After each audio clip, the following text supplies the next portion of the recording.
क्योंकि यहाँ तो पार्टियां जो हैं प्रॉपर तरीके से फंड नहीं जमा करती, या तो फंड जमा कर हर पार्टी को ज़रूरत होती है। अब देखें हमारे अमीर मुकाम बड़े मोहतरम हैं और बड़े मुस्लिम लीग नून से जुड़े हुए हैं। जी हाँ। जाहिर है उनके भी अपने वसाइल बेकनार हैं और उनके बेटे जो हैं वो भी मुंतखब हो गए सेनेटर। जी हाँ। और उनके भाई जो हैं वो इस वक्त वहाँ केपीके की असेंबली में वो लीडर ऑफ दी ऑपोजिशन है। जी हाँ। डॉक्टर इबाद। डॉक्टर इबाद। अब ये देखिए जो मुस्लिम लीग के पुराने लोग थे वहाँ वो तो बेचारे गायब हो चुके, कुछ तो के पुश्ते लग चुके। एक नई मुस्लिम लीग जो है वह जन्म ले रही है। इसी तरीके से अब देखें वो तलहा महमूद जो है जी। वो एक ज़माने में जेजुआई में होते थे, जी हाँ। अब पीपल्स पार्टी में है। वो भी एक बावसीला है शख्स है। तो जो बावसीला लोग हैं उनकी भी ज़रूरत होती है पार्टीज को, जो कमिटेड कारकुन है उनकी भी ज़रूरत होती है। तो सियासी जमातें अपनी ज़रूरतों के मुताबिक फैसले करती हैं। और खास साहब तो जो है जाहिर है कि वो बार बार कहते थे अपने जो इलेक्शन भाई इतने 40 लाख करोड़ की बोली लग गई है, 50 करोड़ की बोली लग गई है, और फिर जो है पैसे भी टिकटें भी बावसीला लोगों को दे देते थे।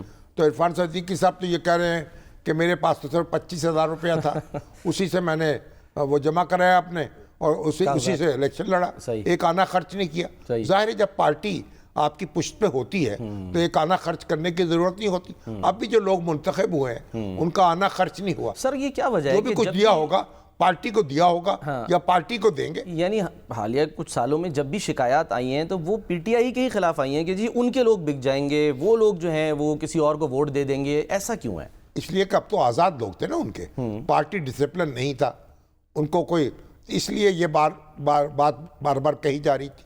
और दूसरी बात यह कि बिकने वाले तो हर जगह मौजूद होते हैं। अच्छा। तो पीटीआई को ज़्यादा टारगेट कर ले तो आप देखें जिस वक्त आपके हमारे यहाँ संजरानी साहब मुंतखब हुए हैं उस वक्त क्या हुआ था यूसुफ रज़ा गिलानी के साथ। जी हाँ। तो ये अब लेकिन इसीलिए एक मुतालबा किया जाता रहा कि या तो जो सेनेट की नशिस्तें हैं ना, जो नशिस्तें सूबाई असम्बली में जीते जमातें, उनकी बुनियाद पर तकसीम कर दी जाए। अच्छा।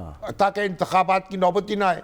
अच्छा। जैसे औरतों की सीटें हैं, सही है, अक़लियतों की नशिस्तें हैं, ठीक है, मुतनासिब नुमाइंदगी के असूल के तहत तकसीम हो जाती, ठीक है। या फिर बराह रास्त इंतखाब कराया जाए।